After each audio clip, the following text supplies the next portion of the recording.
Otras consideraciones. Capítulo 14. La sabiduría escondida en el lenguaje humano. Quinta parte.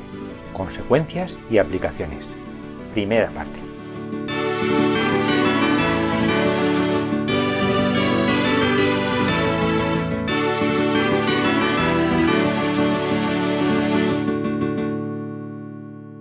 Conocer la cosmovisión de una cultura, su posicionamiento ante la realidad y averiguar cómo se transmite a través de su lengua, ayuda al hablante a saber mejor dónde está, de qué habla y cómo se escucha lo hablado, y a alguien que se incorpora de nuevo a esa cultura, a situarse en ella contrastándola con la suya propia, a que entienda de qué le hablan y a saber de qué habla y cómo va a ser entendido.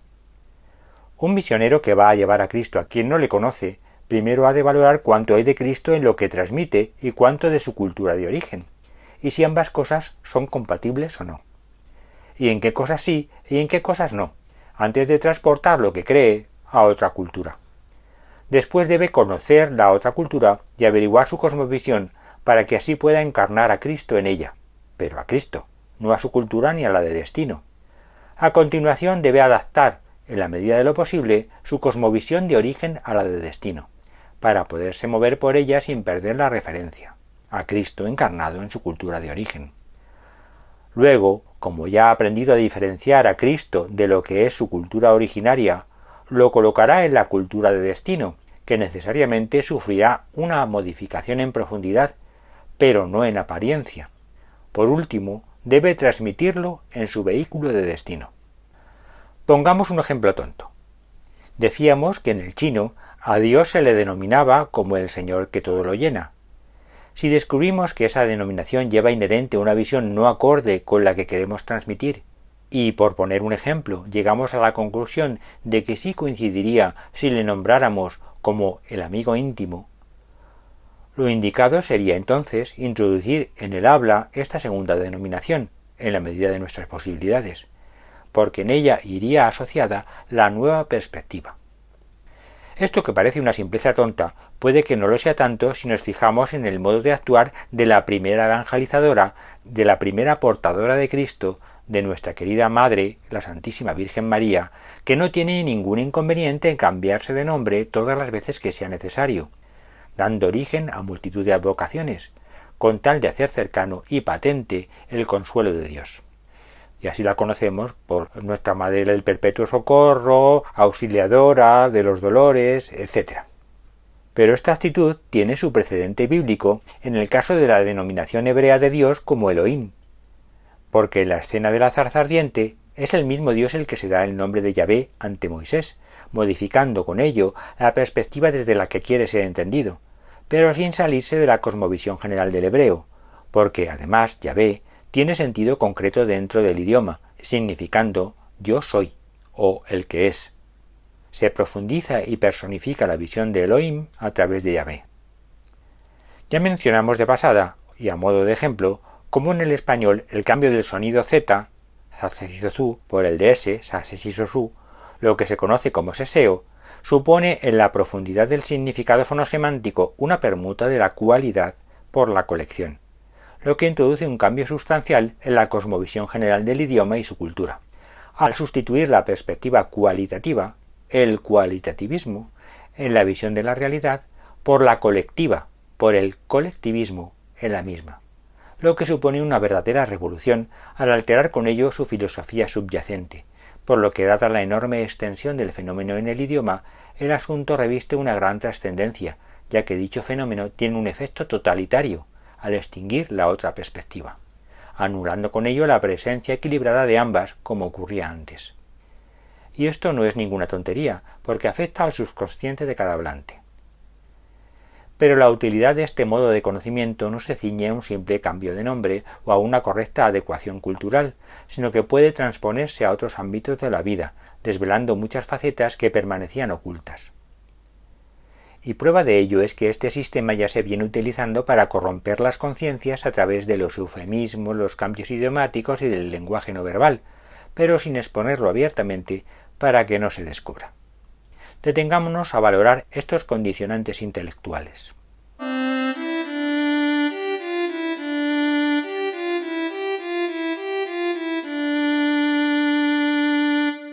Una cosmovisión no se origina de la nada, sino que surge en un sustrato de influencias que la condicionan. Influencias o condicionantes que pueden variar o perpetuarse a lo largo del tiempo y de la historia. Por eso es importante conocer los medios que estos o aquellas utilizan para lograr su efecto. Estos medios son la sugerencia, la seducción, el aprendizaje y la reflexión. Sugerir es presentar algo como una buena opción, mostrando precisamente lo que tiene de bueno, pero sin obligar ni condicionar la voluntad, proponiendo sin imponer, para que ésta, la voluntad, pueda decidir libremente. Sin embargo, seducir supone presentar algo como la única opción válida, obligando y condicionando la voluntad con artificio engañoso para que dicho algo sea elegido. Aprender significa adquirir conocimiento de una cosa por medio del estudio o de la experiencia.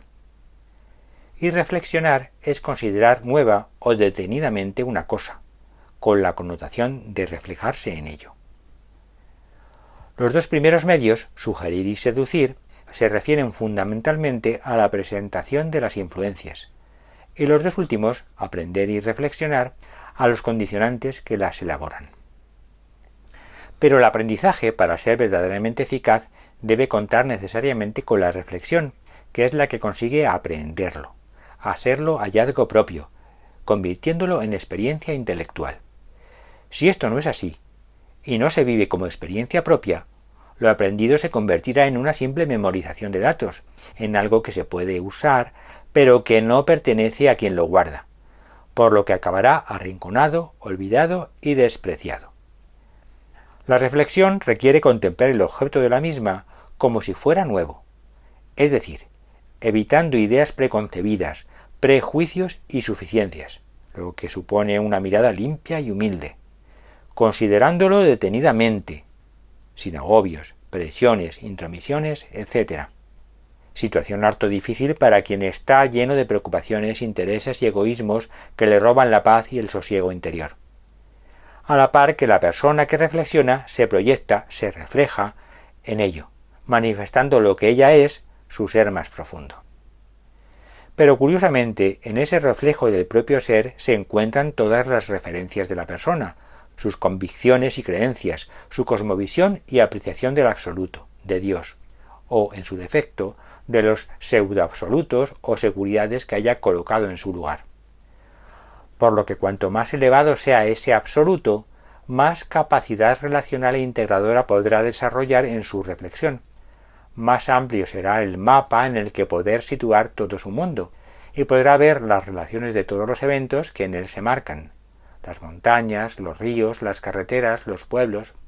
Pero cuanto más bajo sea, cuanto menos absoluto, más relativizado y relativista resultará su pensamiento. El mapa es más pequeño y abarca menos.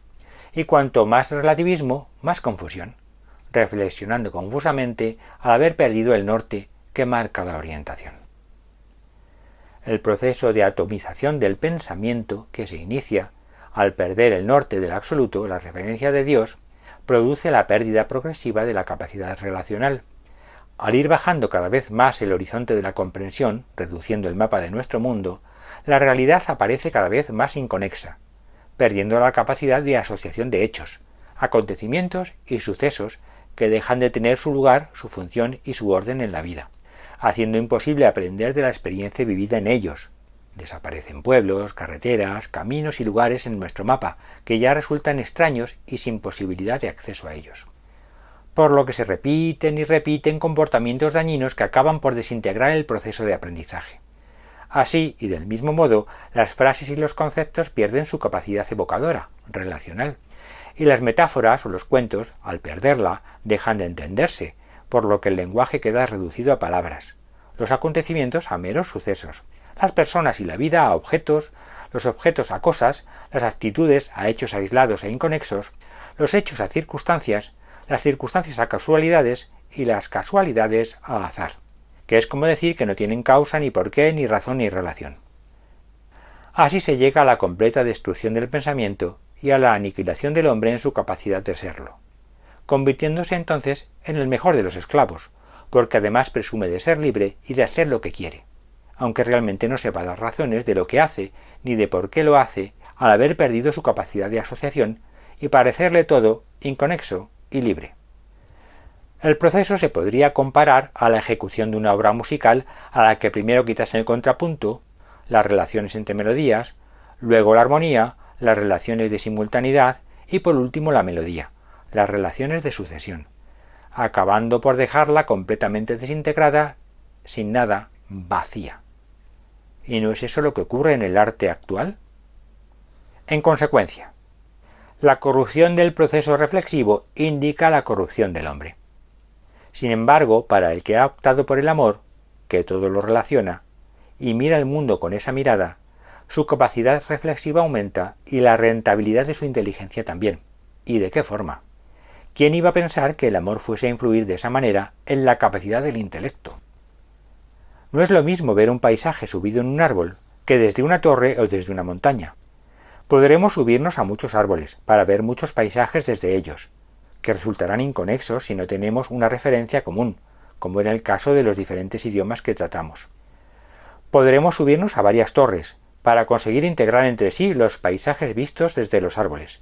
Pero si no vemos el panorama completo desde la montaña, las visiones seguirán siendo parciales y relativas, desconociendo que lo son, por lo que obtendremos una visión falsa de la realidad, aunque asentada sobre parcelitas de verdad, y eso es la mentira. Por eso la mentira siempre es hipócrita, porque hace ver una verdad parcial como si fuera total, absoluta. La mentira es la posibilidad de obrar el mal ejercida, con lo que el mal podría definirse como ignorancia de Dios, ya que Dios es la verdad por antonomasia.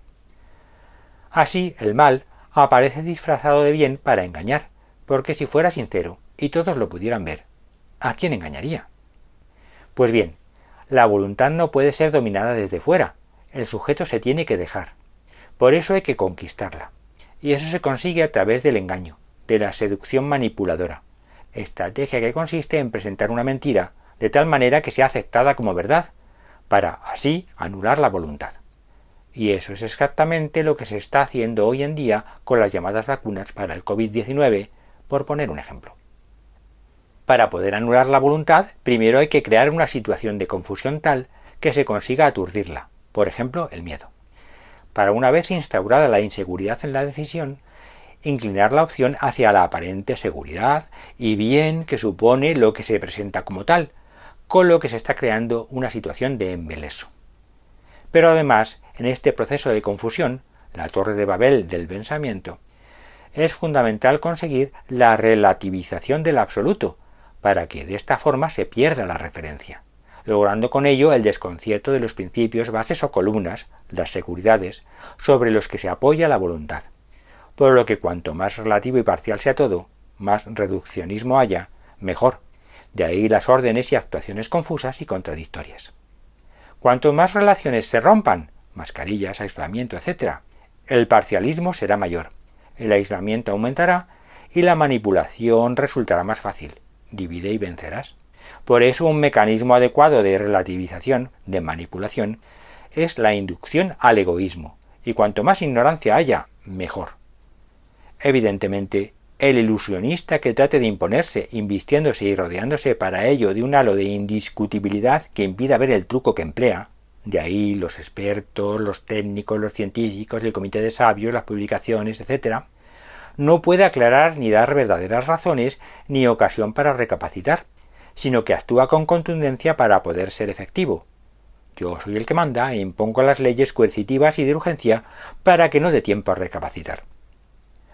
La efectividad en lograr la confusión depende principalmente de la solidez y autenticidad de las bases o principios sobre los que se apoya la voluntad, ya que si los principios son endebles, la voluntad también.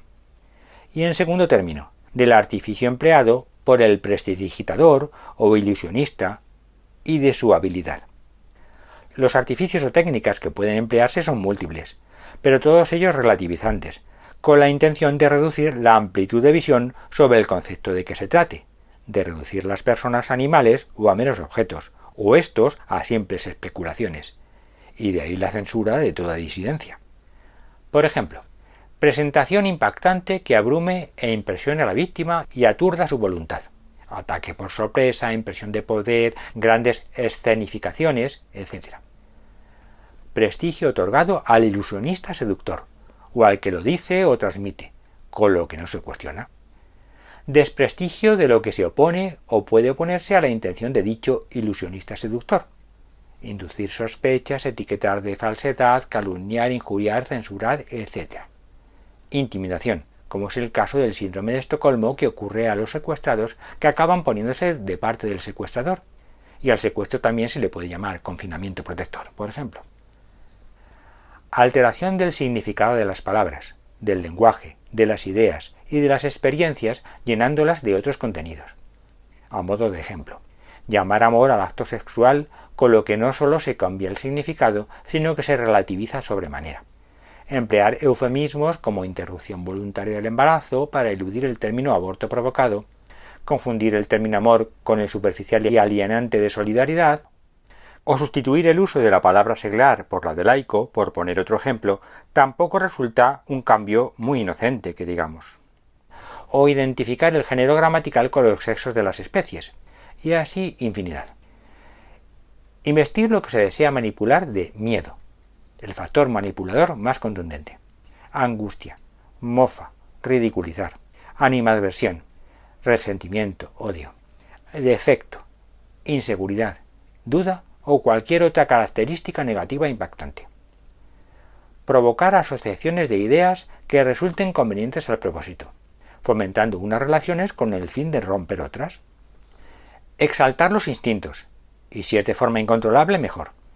Producir saturación de información contradictoria para que la víctima no sepa a qué atenerse, etcétera, etcétera, etcétera. Pero todo ello sin que se vea, para evitar que los incautos puedan defenderse.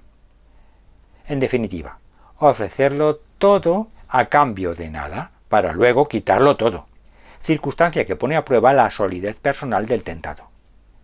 Ya decía San Agustín que una mente confusa crea fantasmas. Te dan un poquito, aparentando que es todo, para al final quitarte verdaderamente todo, incluso ese poquito. Sin embargo, frente a tanta manipulación, el lenguaje de Dios siempre es sugerente y nunca se impone, mostrando lo bueno, pero sin engañar a la voluntad a través de artificios. Dando tiempo para reflexionar y decidir, es paciente. Utilizando como pedagogía el aprendizaje experiencial y vivencial, y no el impositivo. Quien actúe en su nombre debe actuar como él, y esa será la señal de que así lo hace. Y un buen método de discernimiento. ¿Quién puede fiarse de quien intenta manipular, por mucho bien que parezca ofrecer? Porque el éxito en la manipulación es señal de que se ha relativizado el absoluto, perdiendo la perspectiva de Dios.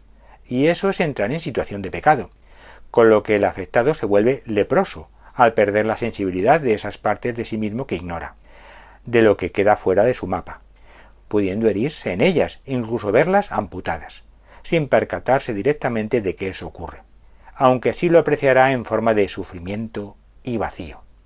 No es extraño que desde esa situación la realidad que se atisbe resulte ser falsa y alienante. Así pues, una cosmovisión se ve sujeta a toda esta suerte de influencias y condicionantes que la mediatizan y la mantienen en constante dinamismo. Pero la elección u opción que cada uno tome en cada momento es tan crucial que en ella se está jugando la propia vida. Por eso, conocer todas estas cuestiones es fundamental para lograr una comprensión profunda de las personas y de los pueblos.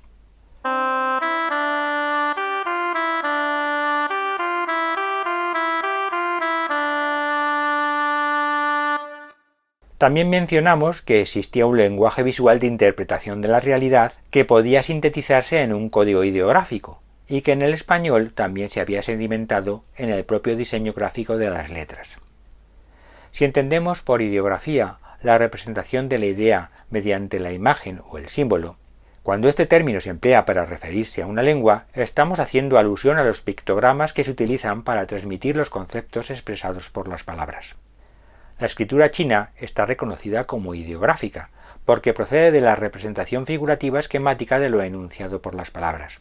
Es decir, si la palabra transmite el concepto de hombre, ser humano, la figura que representará ese concepto será, de forma esquemática y convencional, la de un hombre, lo que generalmente se conoce por un monigote. Si la palabra se refiere a una acción de ese hombre, el esquema correspondiente intentará representar ese monigote realizando la acción pretendida. Si la idea a transmitir es abstracta, se recurre a convencionalismos culturales o a combinación de figuras esquemáticas simples, y así sucesivamente.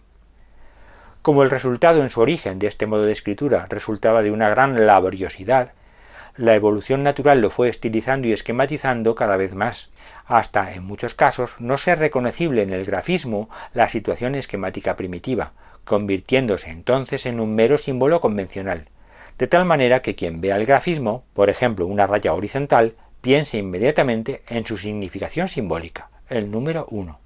A estos grafismos simbólicos es a los que se les denomina ideogramas.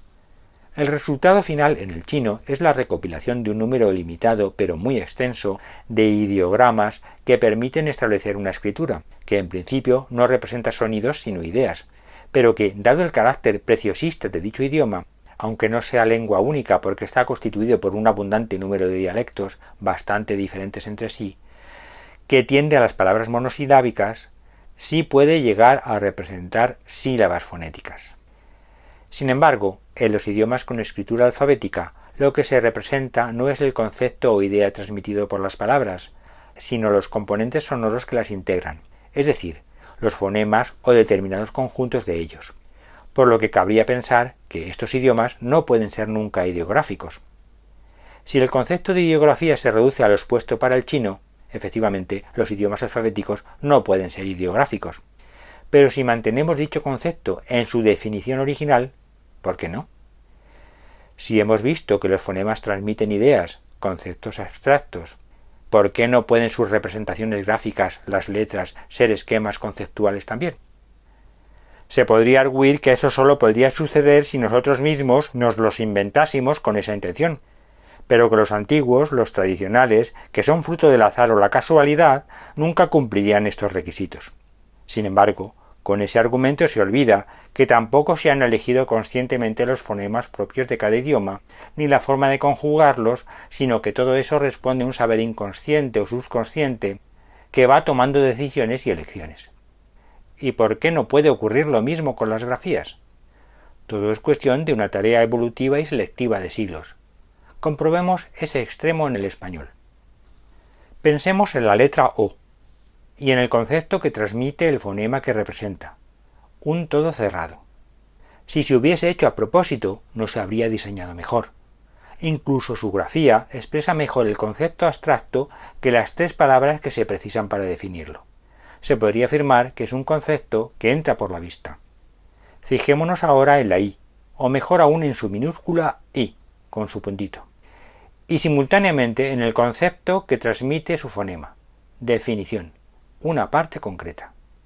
Un puntito sobre lo alto señala o marca un instante la trayectoria evolutiva del escrito, como diciendo aquí exactamente, como cuando se dice aquello de poner los puntos sobre las íes, acompañándose del gesto oportuno que lo manifiesta, un diseño mejor que cualquiera de los que nos pudiéramos haber inventado. O reparemos también en la grafía de la letra L, y en su concepto fonosemántico, localización, situación. Seguramente su diseño nos recordará los ejes cartesianos que demarcan un espacio medido, al proporcionarnos las coordenadas de lo que coloquemos en él. Es lo que utilizamos gráficamente en los mapas para localizar y situar. ¿Y si fuera esta la clave de interpretación de toda la ideografía fonosemántica? Ya mencionamos al tratar los modos de abordaje que había que fijarse en las 2 o 3 direcciones espaciales en las que evoluciona el diseño gráfico. Primero, el sentido en el que progresa el trazo y las sucesivas grafías, es decir, el sentido en el que escribimos, de derecha a izquierda, de izquierda a derecha, de arriba a abajo. Eso nos indicará asimismo la evolución conceptual de lo representado. Y así como una persona que camina coloca su futuro allá hacia donde va, su pasado en el lugar de donde viene, que ya ha dejado atrás, y el presente en el mismo lugar donde se encuentra, así quien realiza un trazo gráfico expresa otro tanto en el diseño del mismo. Este es uno de los principios que utiliza la grafología para elaborar una interpretación psicológica de quien se expresa mediante la escritura manuscrita. Segundo, el espacio abarcado por el trazo en sentido perpendicular al de evolución de la escritura. Si escribimos en sentido horizontal, se tratará entonces del ámbito vertical de cada trazo.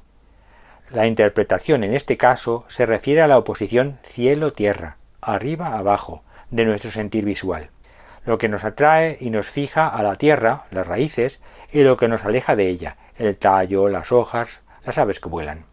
Lo que en sentido figurado representa lo material o pragmático, Sancho Panza, y lo espiritual o idealista, Don Quijote. En definitiva, nos informa de la valoración de lo expresado. A mayor valoración, mayor altura, y viceversa. Así las letras también tienen sus raíces, su tallo, sus ramas y hojas, y hasta sus pajaritos volando, las tildes.